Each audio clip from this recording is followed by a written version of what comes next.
May experience din ito mga idol, pero hindi magpapahuli ang ating pambato dyan mga idol. Kahit isang taon hindi napalaban, pero tandaan nyo mga idol, may isang salita itong si Cuadro Alas Casimero. Nung laban niya dito kay Saul Sanchez mga idol, na sinabi niyang isang round lamang, ay totoo ang nangyari. Isang round lamang mga idol ay gumapang na itong si Saul Sanchez. Pero ayon sa ating mga boxing fans, ay talaga namang malupit si Casimero pagdating sa luna.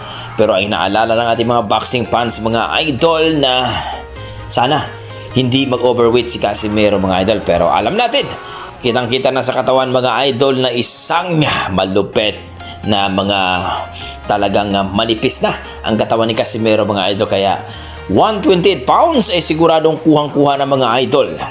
Noong nakaraan nga ay nakuha nga niya ang 123 pounds mga idol. Pero ngayon, catch weight sa 128 mga idol ay sigurado kuhang-kuha na.